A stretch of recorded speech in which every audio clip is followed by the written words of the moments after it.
Welcome to the Lee Michaels Show with Carol and your daily cast of characters, where we discuss the issues of the day, entertainment news, what's really going on in Washington, and the world. Why don't we just hear it from the horse's mouth himself? We can't have someone in the Oval Office who doesn't understand the meaning of the word confidential or classified. I don't think it's safe to be briefed on national security because the word will get out. I know at some point they're going to want to brief me, but I'm not a talker about this stuff. This is like Watergate, only it's worse. Because here, our foreign enemies were in a position to hack our most sensitive national security secrets. Of course, it turns out the Russians didn't need to hack Hillary's email server. They were able to hack Trump's mouth. This is like Watergate, only it's worse. The Lee Michaels Show on the Power of Voices Radio Network. Welcome to the show. We are live and direct from Los Angeles. Yes, indeed. How are you today? Everything good? All right, there I am. Welcome to the Lee Michaels Show with Carol and the cast of characters. And today, we have a special guest that will be here in the studio shortly. Recording artist, humanitarian, author, mom, a sweet person. Sherry Brown will be here in the studio, along with another special guest. So we're going to have a really fun pack. And Sherry's even bringing her guitar. She's going to do a little singing and playing for us. How about that? That's right. Right here on the Lee Michaels Show on thepowerofvoices.com, Facebook Live, YouTube Live, Periscope, and all the rest. Thank you for joining us today. Thank you, thank you, thank you. I hope all is well with you. The world has not come to an end, even though we have a complete idiot as the president of the United States. So hang in there, folks. It's going to be okay. Trust me when I tell you. One maniac, one buffoon is not going to end the world. Not yet. And our friends over in North Korea are taking a back seat. Now they're calming down because they realize that it's no way they're going to win. In fact, here's Sherry calling now. Hey, Sherry, you must be lost, right? Oh, well, come on in. Suite 135.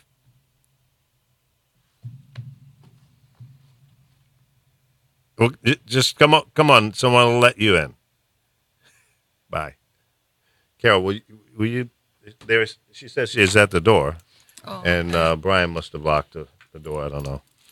Anyway, Sherry Brown is on her way into the studio here, and we'll have her on camera here in just a few moments, and we'll find out what Sherry's doing. She's doing some wonderful things, and it should be an exciting show today. Thank you again for joining us. 424-227-9461 is our call-in number, 424-227-9461. If you'd like to call in and ask a question for Sherry, that's cool in the gang. It's no problem. We can do that. All right? 424-227-9461. I'll put that number up on the screen for those who may be driving or in the office or just not right there where you can write it down at this moment. So let me get that in here for you. 424-22. Let's put a little space in there. 9461. All right. Bingo, bango. There you go. There you go. Let's make it a little smaller. All right. See how that works, folks? It's magic. And then we'll pull this down here in the black so you can see it. Boom.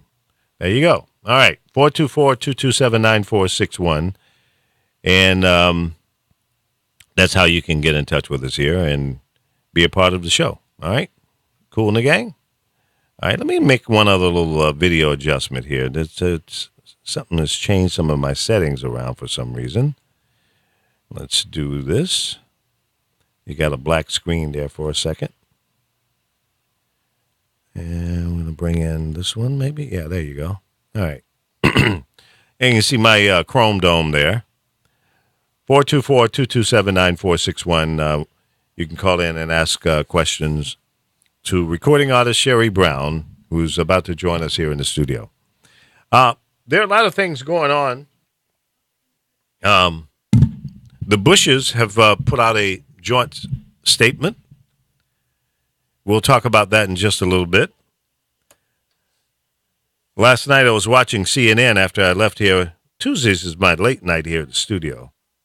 And when I got in, I turned on CNN, and what's that governor's name from Arizona?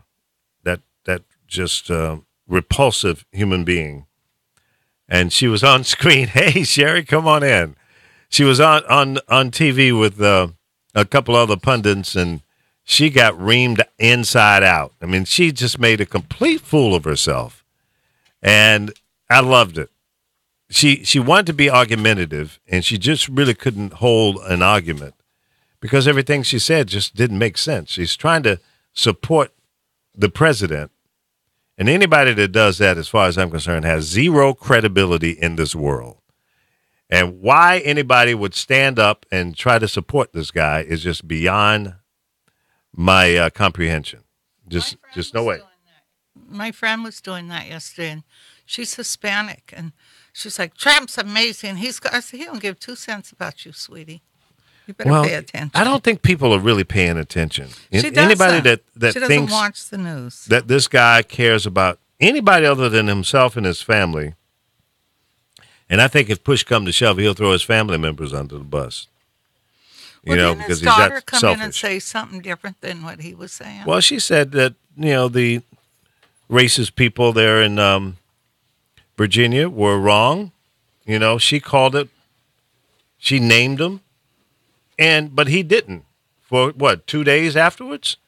He came back with a different story. Yeah, well, he's still trying to make excuses for bad behavior of these horrible people.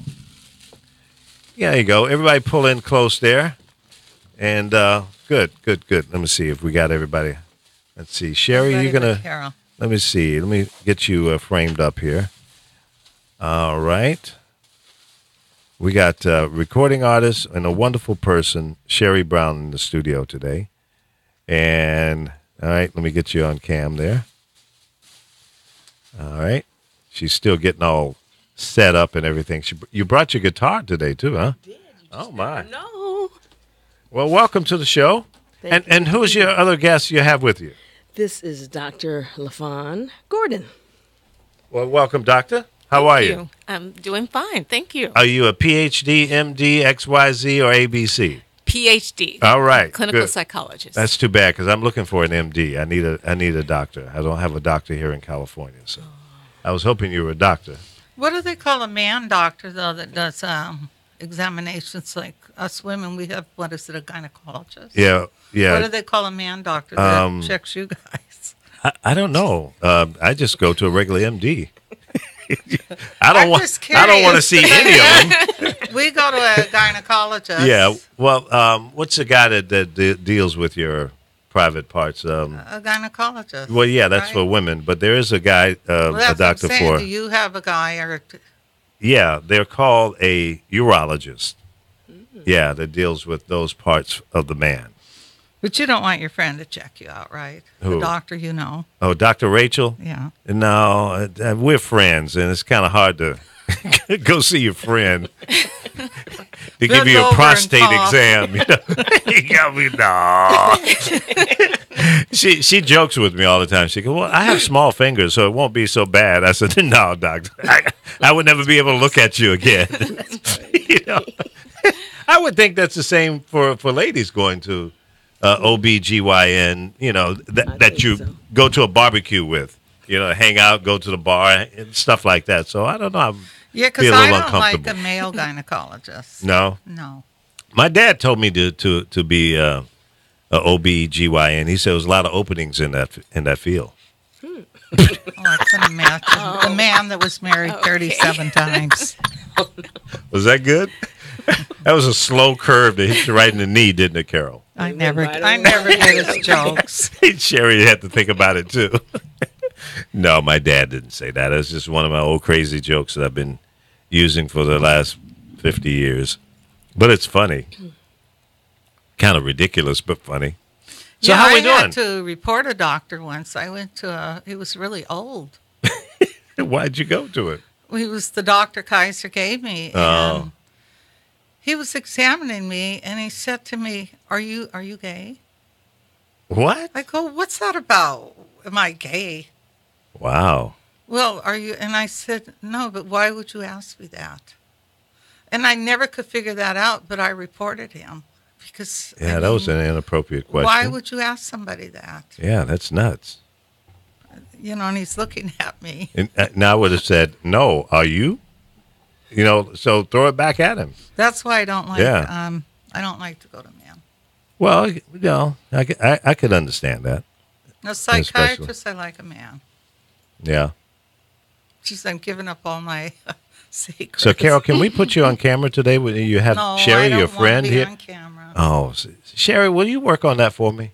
She knows me. I don't like cameras. You'll never see me in pictures. I'm trying to make a star out of you, and you won't let Usually people I come see here, you. I've exercised, and I'm very sloppy. He made a point the other day to tell me that. And the joke was I had on brand new jogging pants and It was just the way it was brand-new jogging fitting. sweatshirt. Yeah, I called her a hobo. No, but then my friend said something, too. We went to a client at a last-minute thing, and I hadn't planned on doing that. And she looked at me, she said, look what you're wearing. And? I'm like, what is it with you people? Half my clients I go to are sitting either in a muumuu or they're but they're tight pants. They're at home, so they can, They know you me, can though. relax. This is me. Yeah. I was Well, we listening know to you. to some show or the news yesterday. I think it was the news, and they were saying the new thing is dress to success. Dress for success. That Exactly. it's going back to that. Uh-huh. And they're saying that it's not becoming fashionable to show up in sweats and tennis shoes. So I guess that has been the the standard for a while, right? Yeah. Is that why everybody's attacking me all of a sudden? I don't know. Well, see, I'm not into fashion. See, and news stuff people, either. they Me don't either. even, sometimes they have shorts on because Yeah. you only see them from here on That's up. right. Flip flops, tennis Yeah, shoes. they're not dressed. It's good. Look, I remember when I was with Capital One, during my Capital days in the 80s, right? Uh-huh. And I lived, my husband and I had moved to San Diego, and I was doing this school tour and going to elementary schools mostly, but some high schools. So this was a high school, and I had been in the car driving from San Diego to LA Right. and realized, oh my gosh, I forgot my makeup bag. So I said, you know what? I'm just going to go and I'm going to be down to earth. And they're just going to look at me and say, she is really down to earth. So I get there, and I'm driving my little compact car. I get there and there's a group of girls, they're like standing behind me, but they're facing me actually. And they're like frowning.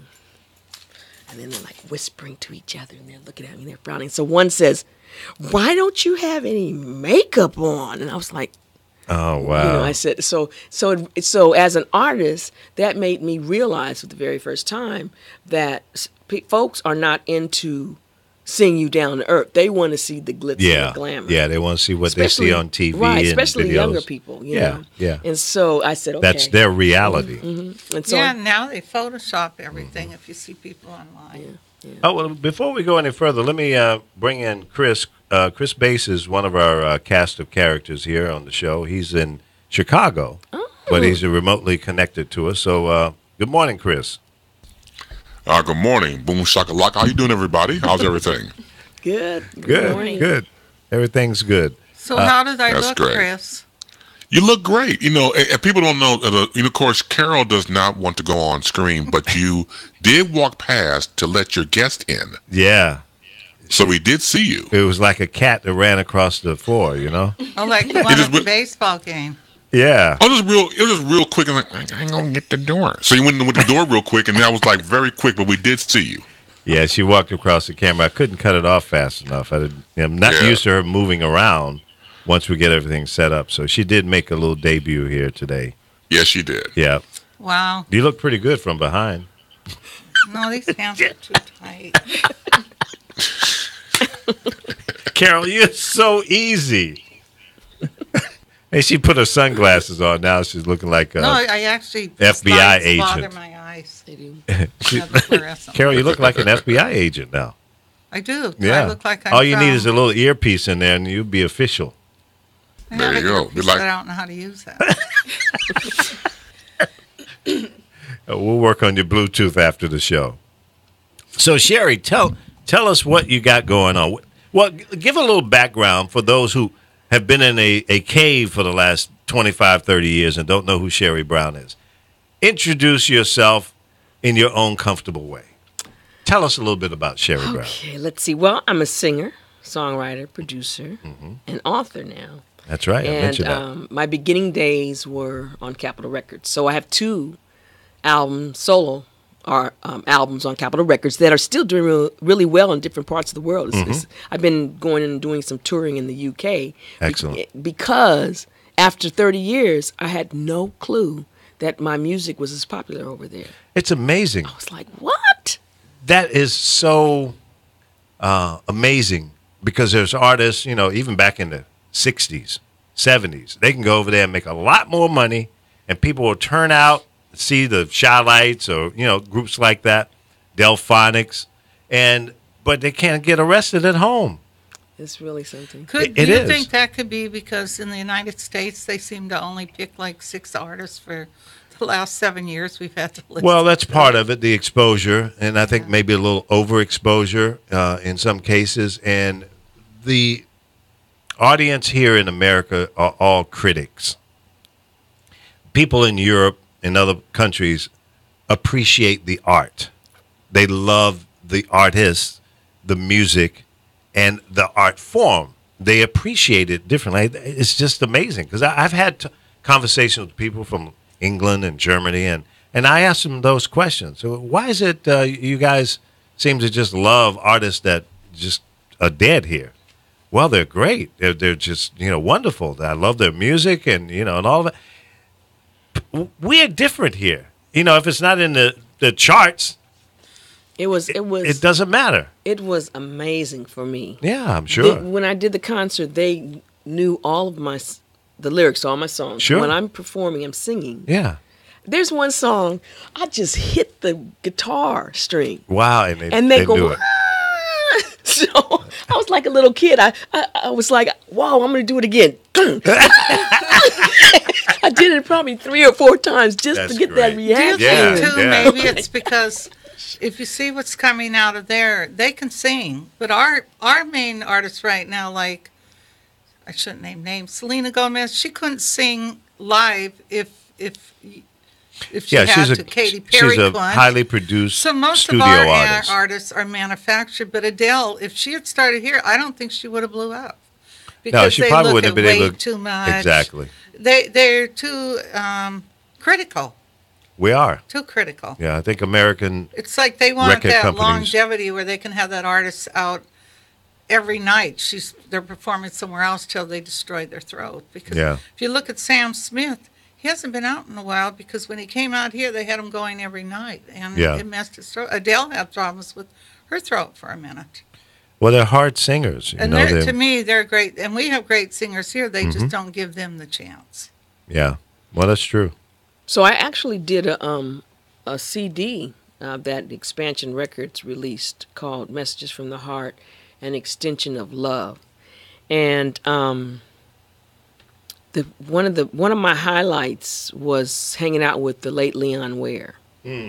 And because I opened up the show, and I was on the show with Gene Carn, the Valentine brothers, and Leon Ware was the headliner. And so we actually, he let me hear the song he was working on, and I've just been a fan of his forever and a day. He was a great producer, writer, and he let me hear and this singer. Yeah, and he let me hear the song that he was working on, and I was like, "Oh, that is so good." I said, he really liked you, Sherry. Yeah, he was. I called him the Magic Man, and I was telling him, I've written this book called Messages from the Heart, which has a lot to do with this production that we're getting ready to do, and I said, the book is it's called Messages from the Heart, and it's a story of 9 women and the challenges that they overcame through hope, and they're very courageous women. And so I actually have a story that inspired the book, because in 2007 I had a life-threatening illness. I was in the hospital for 2 weeks, and it was pretty touch and go, and that's what inspired me to do the book. So what happened is each woman tells their story, and I recorded a song and dedicated it to each woman. So I was telling him, I said, Leon, I've got all the songs except I don't have the title track for it. Messages from the Heart. It would be awesome. It would be wonderful if we could work together. He said, yeah, let's do it. And I went to his, he lived in Marina Del Rey, he and his wife. And when I came in, he had the track already done. Oh my gosh. It was just like a dream, all of the things he's ever worked on. It's right here in the living room. It's going to be a part of what I'm doing. Right. And so we recorded it, and he's singing background art, and he's got little spots that he's doing some little ad-libbing, And we actually did a music video together for the song, and it's a part of this book, and it's a part of this production that's happening. So what's happened over the the years, for those who don't know, I work a lot with Patrice Rushen. I've co-written Another Haven't You- outstanding artist. And we're really good friends, right? So Haven't You Heard, Look Up, Watch Out, Settle for My Love, Janae's Groove Thing, Kirk Franklin's Looking For You, and most recent, Ty Dolla $ign. He did a song called Straight Up on not this latest album, the album before that. So I'm a co-writer on it as a result of him using part of Settle for My Love and creating this new track with some other things. And he did a clean version. I mean, he did it clean because when he sent the track, and he actually did a interview where he talks about this. When he sent the track, you have to, when you're doing that and you're sampling or using somebody's work in a compilation or a new piece, you have to get permission, you have to get the licensing, right? Yeah. So they normally send it to the writers. And it's normally done in its entirety, ready to just drop. Right. They're just waiting for the okay. Right. Oh my gosh, it was this word, and that word, and this word. First, it was the first word. I was like, maybe I could just kind of close my ears and not listen. But then it got to be a little much, especially with women saying some negative things. Yeah, and especially knowing Sherry, because Sherry also used to have a children's gospel choir. Yeah, so I could see her not wanting to hear bad stuff. But the thing is, though, he actually sampled a little piece of Patrice singing in this song. So when we talked to the administrator, I said, well, I can't approve it, and I don't think I'm sure Patrice is not going to approve it. So great track, though. The track was just happening. Yeah. So what happened is his people contacted our administrator and said, because Patrice and I have the same music administrator. Okay. And they said, well, what will we need to do to make it acceptable? Well, you got to take this word out, you got to take that word out, you got to take this word out and that word. And they were like, well, our administrator said, well, they're going to have to change the whole song, and I don't think they're going to do that. So he did it. And it's the only song on the whole album that's not explicit. But you know what? I have to say that I respect him. Somebody might have said, don't put it on there at all. But I respected him because he respected us. And he talks about that in an interview, that he had to respect Patrice, that Patrice didn't go for the lyrics. And so he actually changed the whole song and was at the end of the record. And Kanye West had come in and was so excited about the song. He says, well, man, what? Because in the interview, Ty Dolla $ign says it almost didn't make the album, but it was towards the end. So Kanye West said, that's a hot song. That shouldn't be at the end. So he moved it up. So it's actually number 3 on the CD. So we got to all listen to it. Yeah. Yeah, it's called Straight Up. So so that's what's happening. So over the years, since my Capitol days, okay, I took time out to raise my family, my kids. They're all young adults now, very creative and artistic. They kind of, followed in my steps in some ways. And I've been writing, and I've been doing children's music. And I've authored a children's book with my husband and a friend that used to be with Disney called Jaka Naka the Word, which is so perfect for what's happening now in the world. Okay. Because we have to, I think I was listening to your show yesterday, and you were saying something about we have to reach the kids, the youth. Oh, absolutely. Reach them at a young age, which is That's why right. I'm involved with Dr. Gordon, because I'm sure she'll say more about it. But this particular event that's coming up, I'm jumping all over the place, right? But this particular event, keep talking. It's called We Tell Our Stories, and it's we're integrating music, art, dance, and theater to convey the power of how music, art, and telling of one's stories can be healing. It's not a children's show, but there's going to be one segment that's featured a young adolescent piece, because it's all stories from my Messages series. So we have Messages from the Heart book, and I'm creating 4 other books. Messages from the Spirit, which is going to be stories of young adult women. Messages from the Soul, which is going to be stories of men. Messages from the Flowers, which is going to be stories from adolescents, and then Messages from the Light, which is going to be stories like miracle stories.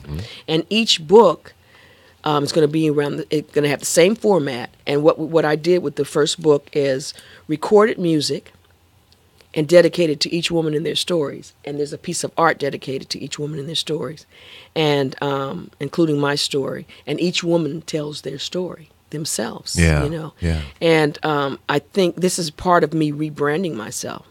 You know, so that I can do what I love to do and encompass everything that I do, because there is so much. Sure. I just overwhelm people. They're like, you just have so much. It's too much. You know, you're overwhelmed. You're just going overwhelmed. But I've been doing it all my life. Yeah. So, it's just in your DNA. Right. Yeah. So when we decided to do this show, it's going to be September the 16th at the Barnsdall Gallery Theater, 6:30 p.m. That's on Hollywood Boulevard near Vermont in Los Angeles. And so it's going to be a fundraiser for a nonprofit organization called Children and Families, Inc., Incorporated. Okay. And Dr. LaFawn Gordon is, this is her baby. Okay. And so what they do is about what I do. My thing is, how can I inspire our kids? Yes. And we're all kids. That's even right. No matter how old we get. And that's so true. so now because of what's happening in the world, I am It's even more more passionately. important. Yeah. Because it's like, okay, I got to say this now. Patrice Rushen and I are working on a song that's going to be one of the songs that's going to be featured in this piece. Okay. So my new theme is, I've been saying this for 2 years, since before the campaign and the election. I choose love. That's my motto. Wow. So I've been saying, I've got this idea. I've already been saying, I choose love, but I want to do this song. I want Patrice and I to do it. Oh yeah. And so I said, Patrice, I want this to be a simple ballad with keyboard, and to speak, not be preachy, but to speak to what's going on. And I want the title to be called I Choose Love. We are writing a song, and of course, I'm biased, but we're writing a song I think is a smash-a-rooney hit called I Choose Love. I Choose Love. It is so bad good, right? Oh, absolutely. So that's what I'm doing in a nutshell. Yeah. Still hustling to get my music out, and that is what I live for. That's my passion. So are you self-producing, self-distributing everything now? Yes, we self-publish the books. We've gotten investors, and it's just the people that are involved in all the projects is major. So it's going slower than I would like it to be, but the seeds are planted, and I believe that as we move forward, at one point it's just going to blow up. Yeah. Well, sometimes a slow path is the best path. My dad had a saying, son, don't rush to fail. Wow. Smell the roses along the way. That's tough. Yeah, don't rush to fail. That's a song, Don't rush to fail. You okay? Come on, Lee, let's write this song. Well, you'd have to write my life into it, because it would be all in it. Yeah, I mean, but that makes Well, all the sense in the world to me now. You should do a story in the book that we're doing for men. Okay. Messages. Check this out. Now, this is birth right here Right. in your studio. Okay, Carol. Thanks to Carol. See how things happen? We got witnesses. We got witnesses. Okay. So look, the I'm nailed. Right. I gotta commit. Right. So the book is called Messages from the Soul. It's men's Right, story. right. So you be one of the contributors of a story. I'd love to and do that. what's the title? Don't rush rush to fail. to fail. Write That's it right. down. Yeah, we better write it down. And so we'll make that the title of your story Okay. and the title of the song. And you can help me boy. write the song. All right. And we'll go in the studio and we'll record a tough Great. Don't rush to fail. Does he have to sing? No, I get don't. Yeah, don't- He can talk. Yeah, don't have Lee sing the song. Please. For God's sake, don't have him sing. Hey, Chris. But Chris's voice would be good to come You know in what, and Chris, do. I love your voice. Chris We got to might go. be another person you want to You know, Chris, I better write this that was down. wrong, man. Your timing was Dude, perfect. You threw me under the bus weeks ago. I owed you one. Okay. Payback, huh? Yeah, yes, sir. James Brown. And we can, the song can start off with you being in the studio. Yeah. Talking your talk. And Chris, you have a great speaking voice, so you know. Oh, yeah. We can get you Yeah, in we there gotta too. get Chris in there. got that very I got one. another song that I've been working on that I just can't seem to focus in on it and finish it up. It's called I'm Stuck on Stupid Over You. Wow. It's kind of like a country song. It's Kind of like a, it's a country song. Who's stupid? I mean, over you could do a blues R&B thing on it, but it's called I'm Stuck on Stupid Over You. you know what? I would change that if I was you. I would make it I'm stuck on stupid and dangling on dumb. Well, I was trying to make it a love song, you know? But can't yeah, I love a guess you stupid could be person. dumb and in Who love. are you in love with? I'm curious now. Nobody. That's why I can't seem to finish the song. He's had 37 lives. I got to get that lightning bolt one more time. I try to get him out, and Oh, here you I've go. taken him places where it's a picnic for a man. Yeah, Under she took me to a Brian McKnight concert outside at the park. He wouldn't even look. No, I was looking, but you know, I was just trying to be respectful. You didn't have to be I like respectful that. to Yeah. me. I I was like Yeah. that, Lee. with you as a friend trying to help you Yeah, hunt. I was admiring the beauty of all the ladies out there, and There a lot was of them a were lot by of women. themselves, you know. So she's trying to he hook me up always with leaves somebody, that but phone you on. know, I no, it's these telemarketing people. Just turn it down. I That's what you did, me. but they figured out how to turn it back up. I know the telemarketing's got Yeah, it. one Oh, they're argued with me criminals. this morning. She sat and argued with me. Who? A lady sat and argued with me about someone. I said, I'm with Kaiser. Oh, she's I trying to didn't sell you ask some that. I insurance. said, you know what? You make a terrible salesperson. Click. That's and then I right. blocked her. Mm-hmm. That's what you have to do. So Sherry, what? Okay, so you're working on a number of things. Mm-hmm. The book is done, right? Yes. Okay. Messages And the- from the All right. Hold the I book read up. the book, but I'm getting older, so I have to read it again. It was a very good book. Yes, I started there was reading one it story I really months ago. liked, and I can't remember. Yeah. Which. Yeah. And Yeah. the CD, amazing. Amazing. I It is think amazing. you have your grandkid singing, if I'm correct, in there, or somebody. And So my I my think your daughter, my son's son's in doing there. something, and I He's- have some nieces Yeah. and a nephew that are doing that's it. what cool. makes it That's stand all right. out. It's a family I play affair. it all the time in my car. So I mean, this is it took probably about 6 years to put this together. Wow. You know, I've talked to a lot of people who've written books, and typically it's not just the thing that they come up with in 2 or 3 months, they knock it out. I mean, some people can do that, but most people are saying, well, it took me 2 years, 3 years, 4 years, 5 years, 6 years to finish a book. And, you know, I've got friends that tell me all the time, Lee, you need to go ahead and do your book, man. And I said, listen, I'm still living. I can't stop to do it. You know, I'm still having fun doing what I do. But it's something I've got to Well, that could be your lock second in. novel. You could go on your second one, do your first one. Yeah, well, I need to just stop doing what I'm doing so I can do it. Yeah. Because, you know, to write, I've never written a book before. So I need to surround myself with people that know what they're doing, rely on their advice, and get some, I brought this. I I brought this as a gift to you. Oh. You have this, don't you? I Yeah. have mine. That's a big And book. of course, Dr. Gordon has it. So have this mine. is something else. Okay, now this. I can read that from here. Yeah, it's called Jack-a-Knock of the Word, and I co-wrote it with my husband, Douglas Johnson Sr., and a friend of ours that used to be an art director at Disney, named Pishot Hunt, and he co-wrote it with the two of us, and he did all the illustrations. Fantastic. And it came out in 2006. We self-published this, and it's a part of a national campaign called Peace in the City. Peace in the City. And what it's about is it focuses, it promotes literacy, self-esteem, anti-bullying, human understanding, and tolerance. Excellent. And so we need that right now. Yes, and so what happened? Originally, it started out just for newborns to fifth graders, and now it's for all ages. I've done it.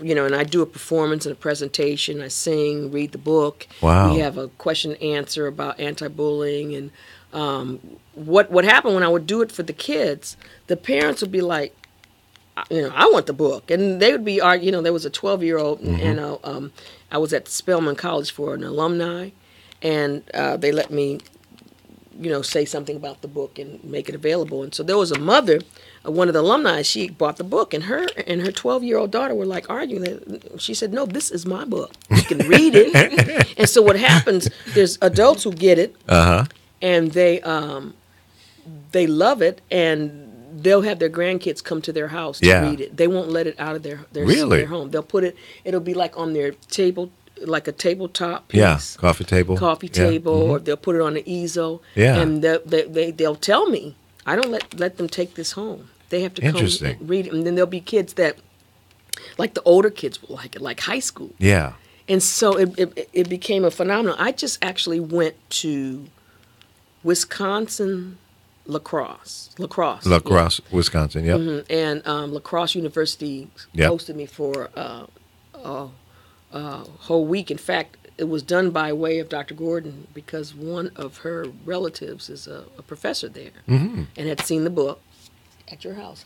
And she's a physicist, like one of the top 50 black physicists. Wow. Female physicists, right? Right. But she couldn't do anything because she's not the right department. So there was another profession that dealt with multicultural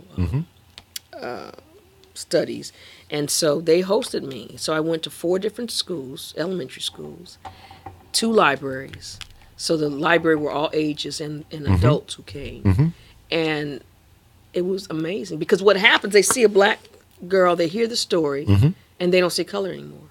Yeah. Because where the story, can they buy this book? You can go to my website, which is realsherrybrown.com. It's RealSheree Brown, BROWN.com. SherryBrown.com, and you can go on that website, and you can, find out how to purchase the book. You can find out. You can purchase this if you want. And then there's actually a link, I think, because I released a children's CD called "We're All Only Children." Oh. And it's songs that were compiled over 20-year periods. Wow. A 20-year period. And my kids are on it when they were little. Yeah. They're like 28 and 32 now, right? No way. Yeah. You look like you're 26 now. Oh, you're going to be my friend forever, Lee. Thank you. Now the large book there, you say we can buy it directly from your website? Yes.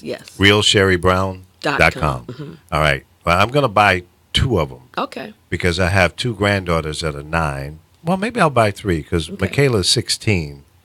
And I'm gonna get 3 of those because I want to make sure my granddaughters are reading and well versed. I mean, they're multicultural already, but I want to make sure that that's top of mind. Yes. Well, buy that one, the other one for your daughter. She would love it. Yeah, I have that. Great stories. Oh, this one, Yeah, I have that one. And the CD. Yes, amazing. it is amazing. So I'm a brand. Yes, you are. That's what I've created. A brand. Yes. And that's how I'm marketing myself. It's a brand because it's not about age. There's so many different parts of it. I mean, there's things that I've been working on. I have a children's TV show that I have a treatment for. I mean, there's just so many different things. I'm actually looking for an agent right now. I'm going to start actively looking for one because I had a meeting at a major TV station. They were like, "Where have you been? Why aren't you?" That's cool. That's nice. Yeah. Why aren't you further out than you are? Do you have an agent? Well, no, because my thing is, if I can't get a manager who's going to do more than I can do for myself, why would I get a manager who and give up a percentage? Yeah, so I've been just sitting around waiting for something to happen. Right, and they have to get who I am. That's what I'm these doing. managers too. Yeah. Yeah. So all of this. I mean, the main character is Mr. Jesse. Mr. Jesse. So she's at school really sad. And you know, come over this way a little bit. Okay, I can move the camera in. She loves school, right? Yeah. And this one day, she's on the schoolyard. She's crying. She hears this wind, and she hears this in the wind. She hears this word shakanaka, and then her favorite teacher, Mr. Jesse, shows up. Amazing. Basically, asks what's wrong. So she tells how at school they had hit her. They pulled her hair, they tore up her homework, and he wrote a word on one of the torn pieces of paper called Jakanaka. And so she's asking, well, what does Jakanaka mean? So then he tells the story about how children from Africa were stolen, and they were made slaves. And but it was their faith and character that helped them, it made them strong. Sure. And there's a storyteller named Mzee who is telling this little person the story. And he talks about how they were able to break their chains and fly away to freedom, not just for themselves, but for the whole world. And he tells, Mr. Jesse tells how Jakanaka is from the people of Zimbabwe. And it loosely means to travel well and have a beautiful life. So then she becomes encouraged.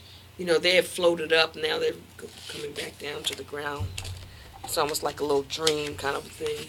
And then she says she's ready to go back to class and to her beautiful life. Travel well, my friend. Travel well. And so what happens is, like, people are just like, it's really amazing. It doesn't matter what color, what culture, what religion. So now it's even more appropriate than it's ever been, because our kids need to know what's happening. So all of us. Now bring Doctor on in here. Let's hear from Dr. Gordon. Yes. Doctor, how are you tied up into all of this, and tell us about your program. Well, I can, if it's okay to say, Sherry and I, when we first met, we actually met by way of her sister, who is also in mental health. And, you know, from that point on, it's just been a great union, because a lot of what she represents is what our organization represents. Okay.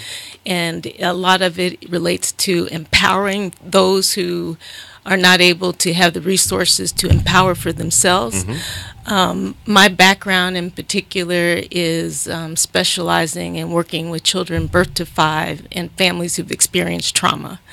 For many years, I've worked with families and continue to work with families who are involved in our child welfare system, as well as those who are really trying to figure it out. Like I do a lot of work in child care and preschool programs, because I really believe that you have to start really young. Absolutely. Quite frankly, in utero, as far as influencing in a positive way children and families. And we have a lot of families out there who really have the best intention for their children. And I'm just speaking, like, for example, with those involved in child welfare. And what happens a lot is, because of their own emotional and behavioral challenges and things that come with it, unresolved issues in their own childhood that they carried on in adulthood, has created a situation where it's a generational cycle of having some of those negative influences occur with their own children. And so it becomes a child safety issue. And, they spend a lot of time dealing with our child welfare system. And so what I am really focused on as far as our organization is really looking at empowering those who really have kind of lost their way, or maybe they haven't even had the opportunity to experience something different because of the models that they've had. And so when Sherry and I came together, when she talked about Shakanaka, and it was just wonderful, it was like, wait a minute, we have so many kids in our school system who do not feel empowered. And her book was a way of sharing those stories. And in mental health and in working with children, we do a lot of sharing stories and doing therapeutic work as it relates to books and things like that. And then when the project came up as far as messages from the heart, Sherry's sister and I were hoping that, and we will continue to that, and that is one of our goals, is to collaborate, because we believe that that could be a therapeutic tool that is not one that would seem intimidating. When people think of mental health, they immediately think like, oh, I'm not crazy, that's not for me. Exactly. And the reality is, and this is just my own personal opinion, is that we can all benefit from a tune-up, if you will. Absolutely. As far as we all deal with stress. Yeah. In fact, there's good stress out there, but oftentimes we are influenced by the stressors that impact our body, impact our soul, and we really need to really figure out how to balance that stress. I found that most people don't realize that mental health is equally as important as your physical health. We go to, and we started out talking about a medical doctor, but there are things that we need to get our minds tuned up from time to time as well. And if you don't recognize and deal with that, then you become more dysfunctional, and you don't know why. Absolutely. You ask the question, well, why did he do that? I mean, that's crazy. That makes no sense. Yeah, because you weren't paying attention to one of your dysfunctional family members. And I say this all the time. This is near and dear to my heart. There are indicators all the time when people are having mental breakdowns, and sometimes it's little things, but then it's another little thing, and then another little thing, and then they end up on CNN. Mm-hmm. Well, Absolutely. A lot of people, too, because I go to a group every Friday, and it's with therapists, and we walk. There's a group of us, and we walk. And when I first went there and I walked in and I looked around, everybody was like, I thought, wow, they all seem like they're on Thorazine or something, but they weren't. I realized that I'm not the only one with problems. And no. I see a lot of people that have been depressed that go to this. And people, when they find out I do this, they go, when they get mad at me, they go, oh, well, you're a nut. Now, why would you call somebody a nut? Because you're being around a group of people and listening to each other's, what we go through. And we have, there's very young people in there, too. It's all ages. And I think if they did this a lot more with kids and had bullies there and kids that are bullied, because there's a reason why kids bully people. No question. If you were to take that child that bullies somebody, you might find out something that they didn't realize they're going through. Yeah, and it has to be attended to. I think if they did more group things with children and even walks like what we do, because after we're done walking, you walk and talk, or we just walk and we talk to each other's, and then we come back, and there's the psychiatrist that's there. He always brings somebody's quotes, and we take turns reading it. Mm. And then we look at it and we realize, wow, this is me. But I realize this helps me. Because a lot of times when I think I'm alone, I realize I'm not. There are people with way bigger problems than I have. And I notice with a lot of people, because I work for myself, a lot of these people that come there, it's job related. It's stuff they go through at their jobs. I notice a lot of them have the same issues I have with my grown children. Mm-hmm. So I realize I'm not alone. No, you're not. Listening to you, I can see where getting mental health really helps people. Absolutely. A lot of people don't want to admit it because they, like I said, they go to me, "Oh, you're a nut." Yeah. Well, and I'm not a nut. No, you're not. I'm not at all. seeking to be around and find out and solve these problems and learn how to ignore things that maybe bring me down. Mm-hmm. And I find it helps because my biggest issue is having a client and I don't feel like I pleased her. I take it too hard. I take it to my heart and say, quit doing that because there's some people nobody can please. Well, there's one of the reasons why I really wanted to do this show. Excuse me, because one of them, there's a young adult that's going to do a piece in the production, and this piece is going to be in the next book I'm working on, Messages from the Spirit, which is going to be the stories of the young adult women. Mm-hmm. And she is an amazing up-and-coming artist. She plays the ukulele and can write. And we were working together, and she wrote this song, and I'm like, well, where did that song come from? And so she talks about how the song came about. It has to do with mental health issues. Mm-hmm. And so I don't want to give it away because it's going to be in the production. But one of the things that she said was that the music saved her. Mm-hmm. It was just very healing. And one of the reasons why she wanted to share a story is because she wanted people to know that if you have mental health issues, you're not a bad person. No. Or, it's very common, and so she wants to be able to help people who have similar issues. So I just wanted to interject that because you made me think about that. Mm-hmm. Yeah, it's funny because there is one real young girl there, and she had a baby as a teenager, and she has fears of going into malls because she's very beautiful. So you could see people pick on her and bully, and she's learning how to walk into malls now and hold her head up and look at these people and feel that they're the ones with the problem, not me. Mm. And I've watched her change being there. So it's build up self-confidence. You know? Yeah, that's good. Good stuff. So what are some of the problems, Dr. Gordon, that you run into in your work? Well, I have to say, a lot of listening to what you were saying, Carol, a lot of things that happens with individuals is like you were saying something about trying to please a client.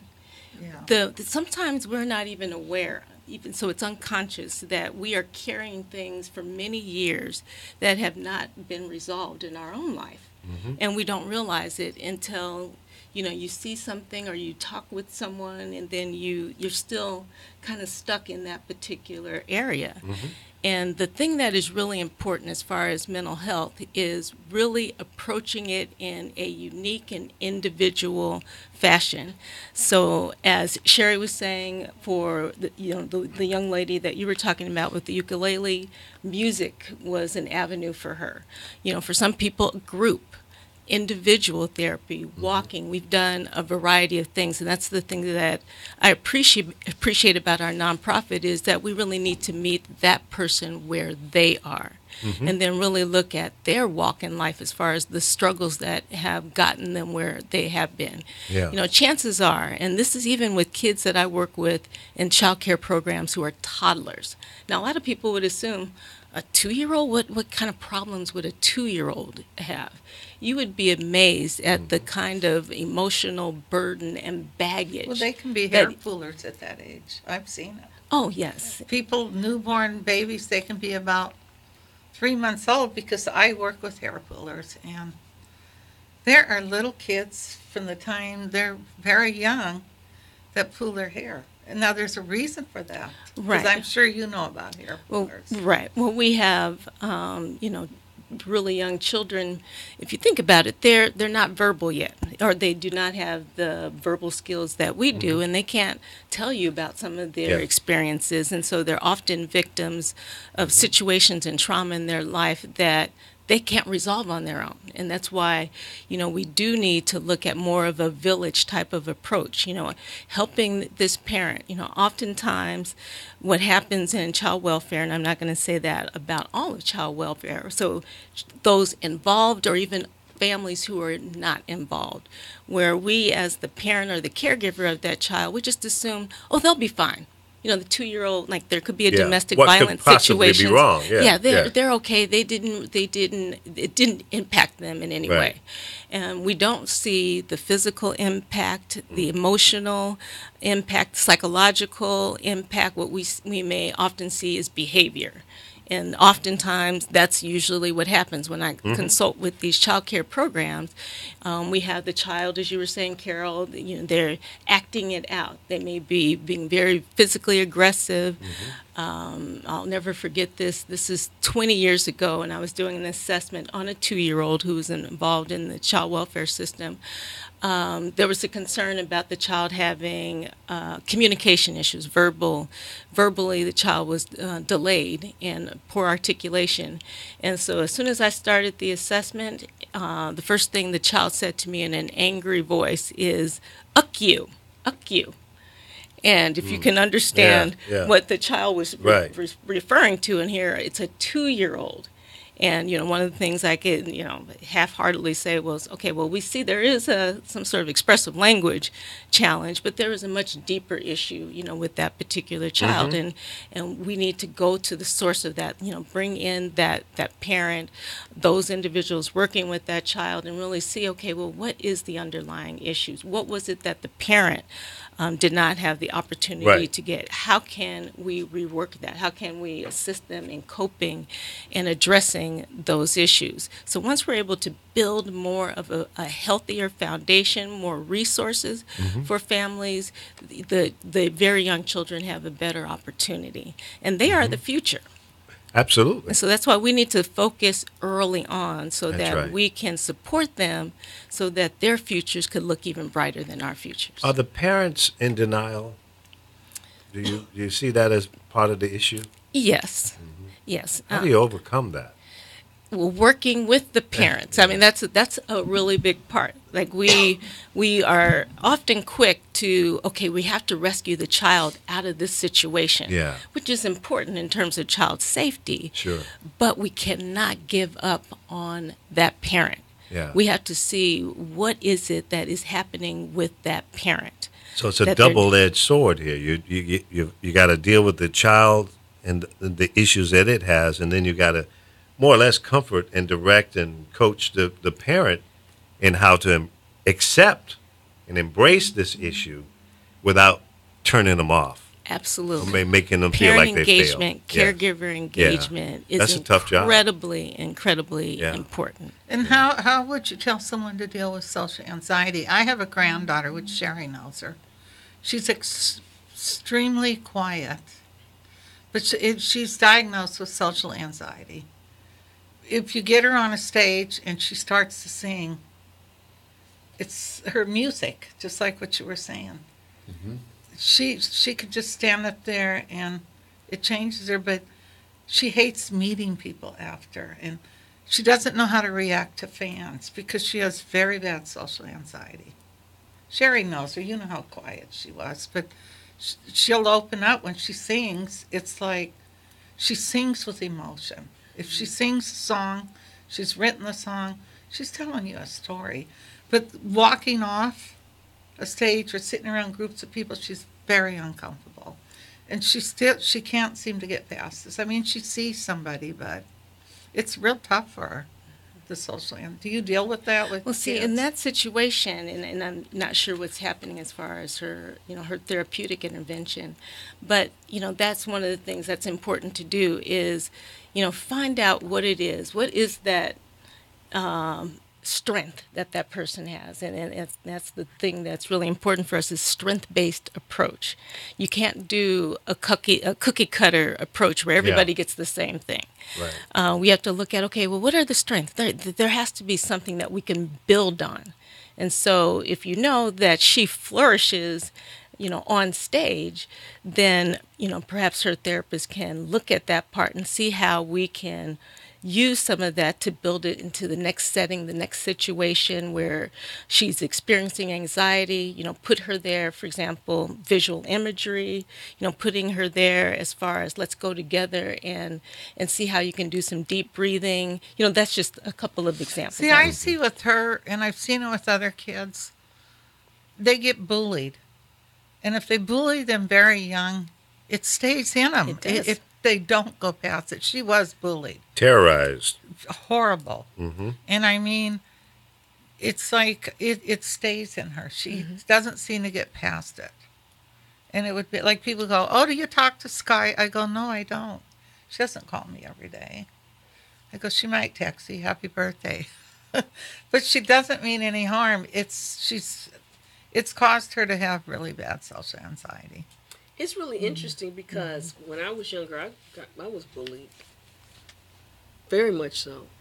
Well, look at you. Yeah, well. They always mess with people when you're as pretty as you. Well, thank you.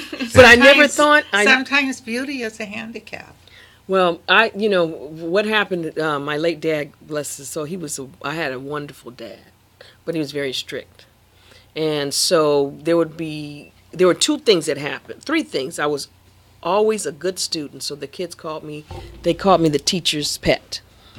Okay, so from like first grade to eighth grade, I'm a straight A student, and they call me teacher's pet. Then I'm the oldest of 8, my mom and dad, so there's 10 of us. So we were always dressed nicely. My mom sold most of our clothes. I mean, I could go to, remember when they had the pattern shops and you can pick out your pattern? Anymore, huh? I haven't seen one, but I could pick out what I wanted to wear and pick out the fabric. And I was always dressed to a T. But we didn't have like the expensive brand tennis shoes, which were very few at that time, right? Sure. And then that was a thing. And then because my dad didn't allow me to do some of the things that my peers did, then that was all of that compressed. And they used to just make fun of me, and I would go home and cry.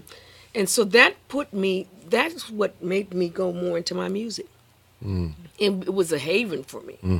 It was like... It's an escape. Oh, it was such an escape. And then when I was doing it and it made people feel good to hear my music, then that inspired me even more. It wasn't even a thing of me doing it because I was trying to show off. It was like, if you were really loving my music, I just wanted to share that music to make you feel good. Yeah. Because it made me feel good. And that's followed me all of my life. Until I got to a point where I said, that's their problem. The great thing is my parents, especially my mom was always, supporting me and telling me, that's their problem. Yeah, it is. It's, and you're wonderful and you're beautiful. And so that kind of support really helped me. But it didn't take away the pain that I felt when I was away from that environment. Yeah. And dealing with some of the kids. Kids can be brutal. Adults can terrible. be brutal. Yeah. Well, I think some adults can be too. I mean, this is steering away a little from the subject, but I don't know if you've watched news lately. There was this child, he's autistic. Now, anybody that's around an autistic child know that they have a very bad temper. They can lose it. They might kick you, bite you, scratch you. But if you're working with that child, you have to understand that. I seen this teacher, she was dragging this kid down the hall. Did you see this? That's autistic. Well, the question is, people feel because he scratched her and he hit her in the eye, that it's okay. No, to me it wasn't okay. And I'm just curious, how would anybody else feel? Would you feel it's okay? She was dragging him like he was an animal. I don't like to see people drag a dog or a cat. No, absolutely not. Because for one, where's that mutual respect? And what kind of modeling is it that you are doing with that child? Now, I'm just going to be honest with you. I'm not big on corporal punishment. No. And so I guess I'm going against the grain of even my own culture, being African American,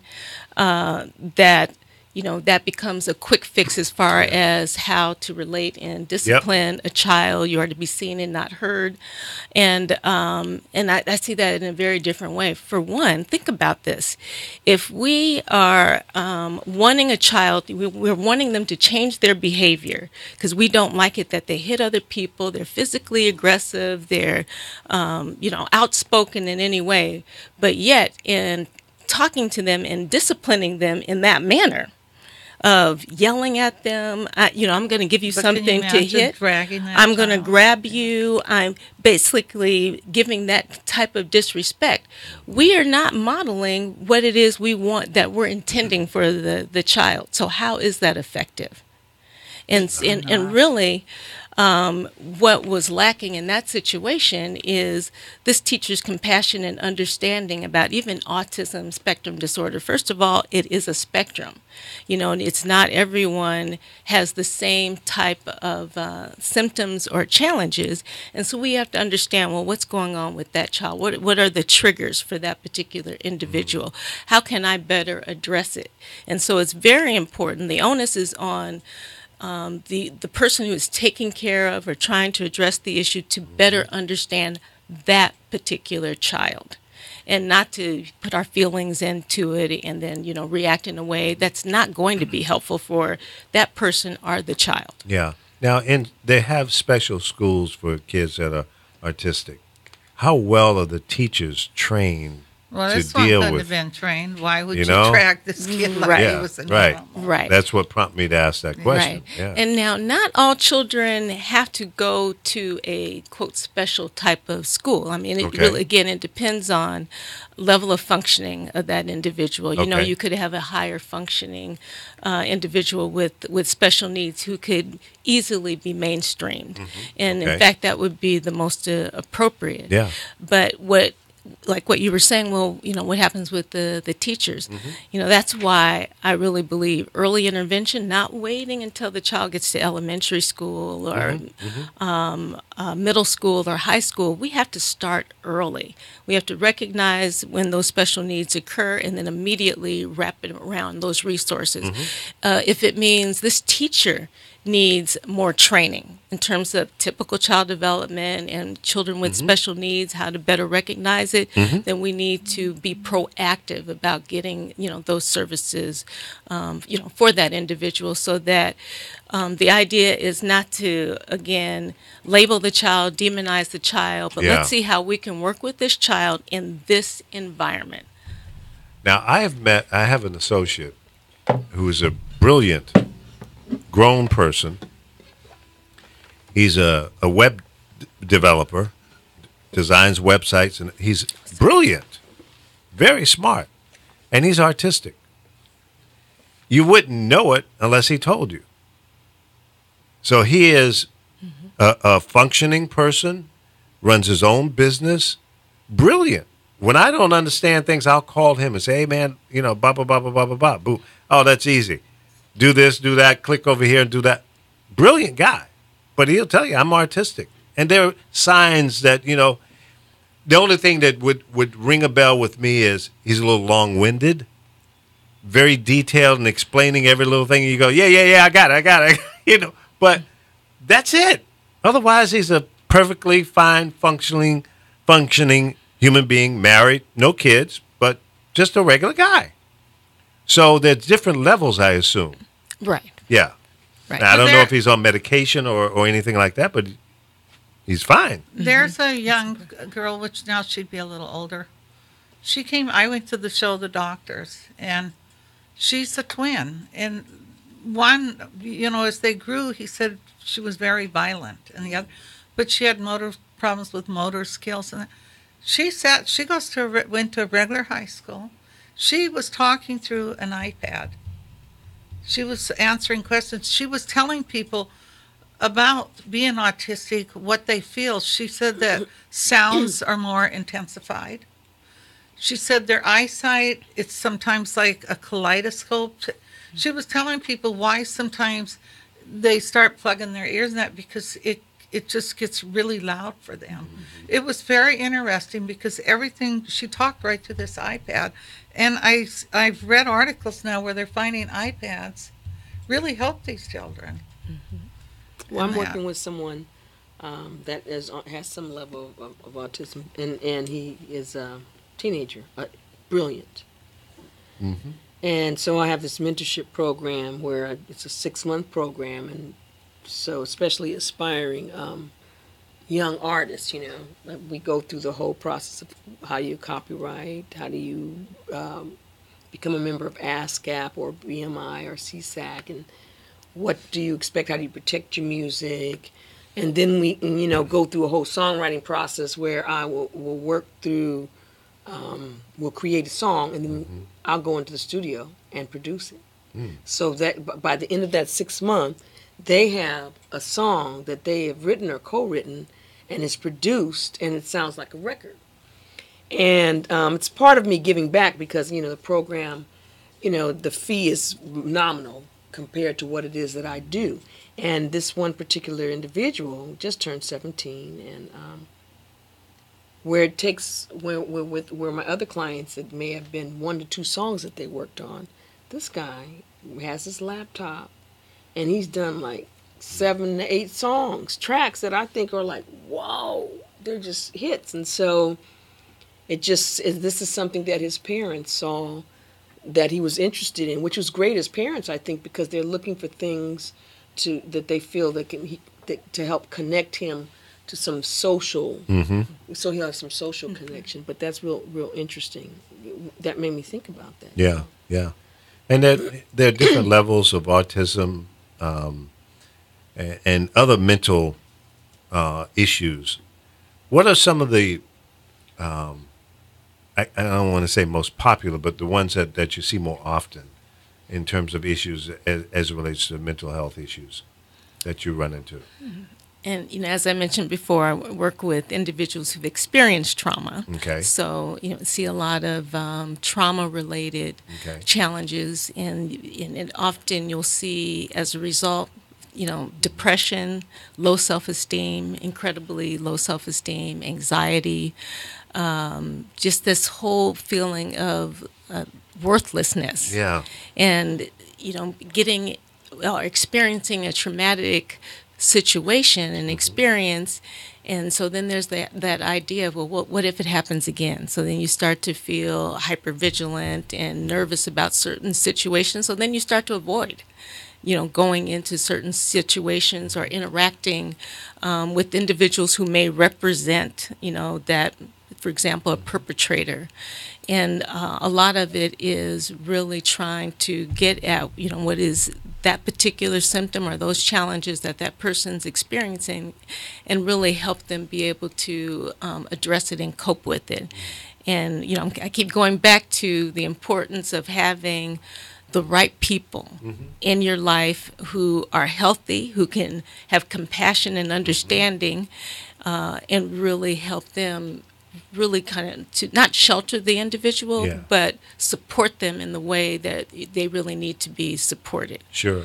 Now, I run into people, generally younger people, who have signs of low self-esteem.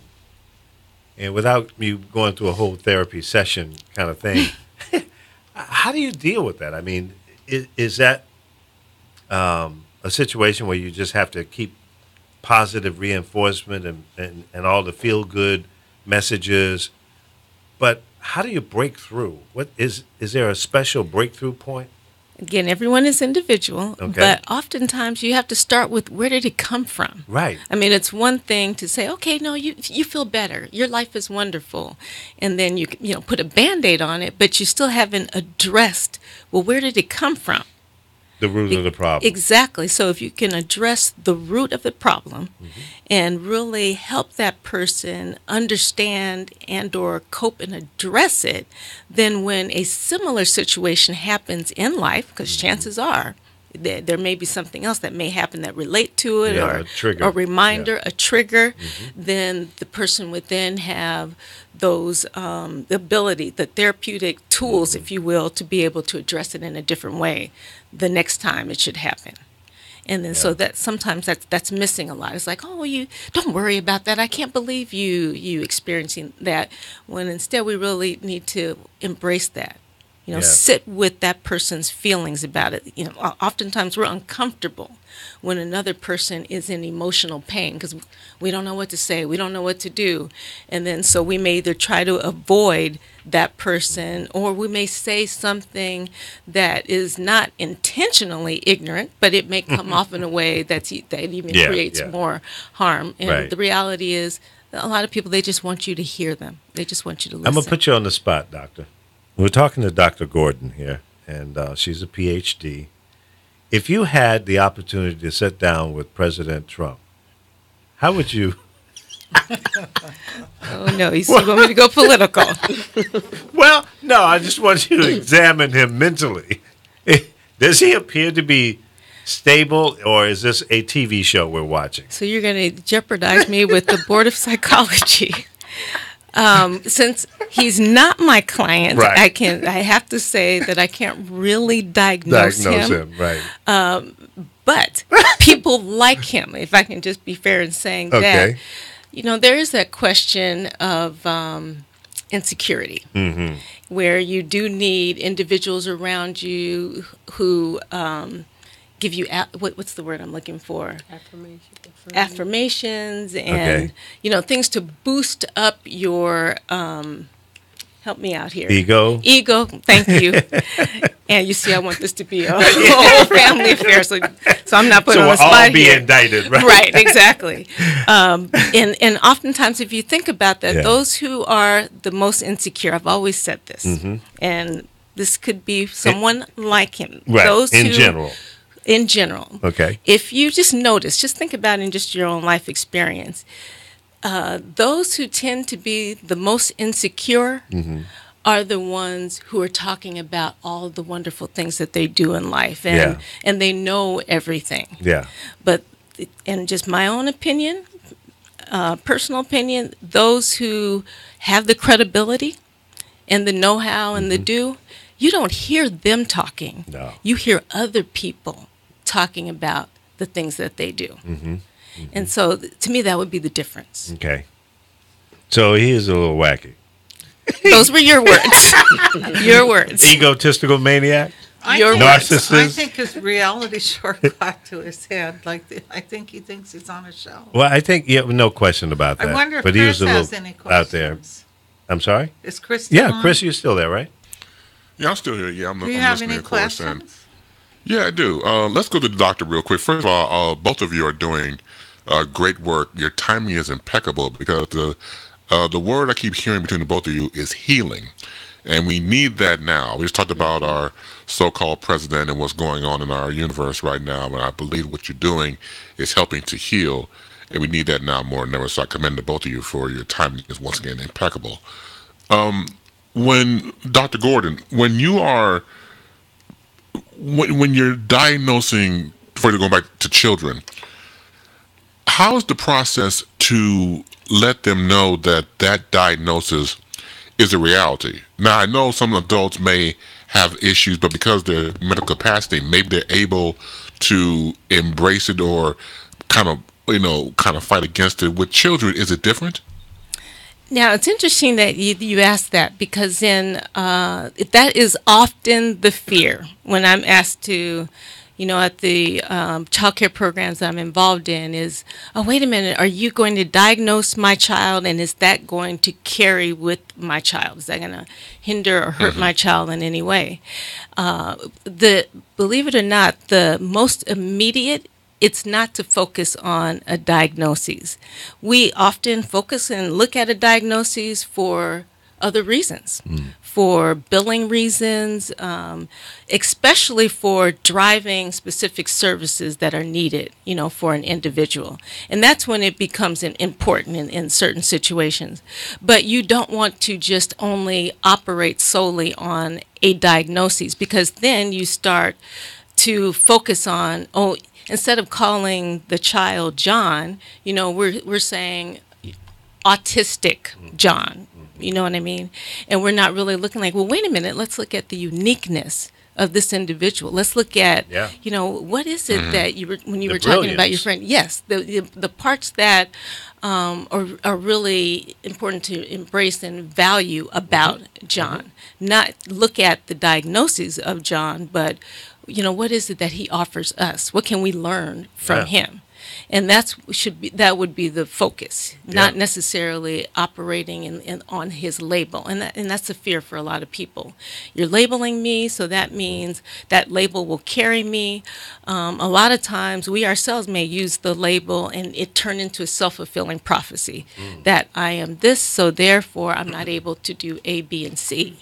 And we really need to not focus so much on the label, but okay, how will I address this, and how will I get the support in doing that, if that makes sense?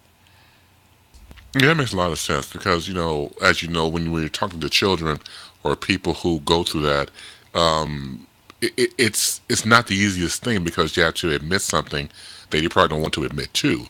I guess it goes for all of us. So when you're in the process of being with a professional who has the acumen to help make you well, that takes time, and once again it's about acceptance. So I really commend for what you do because I don't know if I'm already nut whacked to begin with, so I know you'll be on my. It's like, geez, we don't have enough data for this dude. You need teamwork. Yeah, I mean, it was like they put it like this: you put a team on me, they'll probably quit. But I also want to reach out, of course, to Sherry Brown. You mentioned earlier in the conversation, Sherry, about your Capitol years to where you are now. Give us a description of how you were in the Capitol years, the life-changing time in the hospital for 2 weeks, if you don't mind sharing that, to where you are now. It seems like it's an evolution of a sort. Wow. Well, let me see. I worked on a number of demos to get my record deal at Capitol. I'd actually been working on different demos for a period of 7 years. And you know what? I'm a very religious person. Just that's by, that's my choice. And, I don't judge anyone else. Don't apologize. No. And I'm just saying I'm very accepting of other folks and denominations, et cetera. But I always had That's this. why you're the realsherrybrown.com. That's right. And so, nice little branding there. Yeah, thank you. And so my whole thing was, people were like, in this business, it's who you know. That's how you're going to make it. You're not going to be able to make it. I mean, people were surrounding me in high school telling me that. Not my family. They were always very supportive, but people outside, even in the industry, you're not going to make it. It's too many people out there. And I said, yes, I am. Because I have a lot of, I know that God's going to send all the people I need to know. And that was my, my feeling. The interesting, and the people that worked on my demos were like people like Patrice Rushen, the late Ricky Lawson on the drums, the James Brown horn section, some of the folks who were with Earth, Wind, and Fire. In fact, my mentor was one of the original trombone players, Alexander Thomas, for Earth, Wind, and Fire. He was a mentor and my music director once I got with Capitol. So my very last demo that I worked on it's really interesting. We sent it to Capitol Records. And I got one of those reject letters. A whole year later, the same demo was someone, an attorney heard it and took it back to Capitol to another person, and I got signed. And I got signed during a time when no one's, it's the holidays. Nobody's going to sign you. It was right before Thanksgiving. It was like, oh, okay. They signed me. Right before Thanksgiving, I was in the studio right after Thanksgiving, and the album was dropped like January of that next year. Who was in charge of promotions at that time? Do you remember? Oh, gosh. What year was this? 1980. So 1980 to 1983. Okay. I was at WBMX in Chicago. Yeah, because I remember you, Lee. Yeah. Chicago's my favorite place. Mine too. Really? Only during the spring and the summer. Well, I never and went. Early fall. Right, I never went during the bad weather. Wintertime, I'm out. Preach. Right, but you know what? That's where I remember you from. And Chicago, Yeah. I have very, very warm feelings about the DJs that were the radio personalities that were there, you included, because they supported me so much. So my album came out right after Minnie passed. Yeah. And Dick Rudolph produced my first album. Okay. So it was really interesting. I'm trying to think of who was in charge. I can tell you a lot of different, because it was Michael, oh shucks, and I really liked him in Chicago. He had a big old natural. Big old afro, yeah. Michael, can't remember his last name, but I remember, I remember going on the promotional tours to the radio stations, and people were like, I hate to tell you this, but Capitol kind of got caught with their pants down because, people were like, "Who is this? Who is this?" She reminds me of Minnie Riperton, and there were no records in the stores. Yeah, yeah. And they were like, that if that happens, people are going to go for their second choice, and they probably won't come back. Yeah.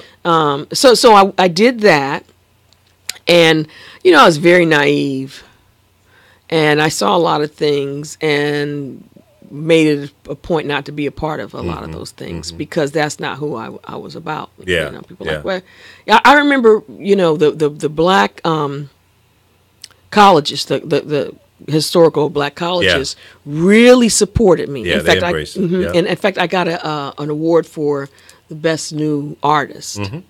And I remember being in Atlanta and with the manager at the time was named John Rotz. I don't know if you remember John Rotz. And sounds familiar. Yeah, and they said they wanted me to be a spokesperson for this new beer. And they wanted to put the billboard right in the middle of these colleges, and the black colleges in Atlanta.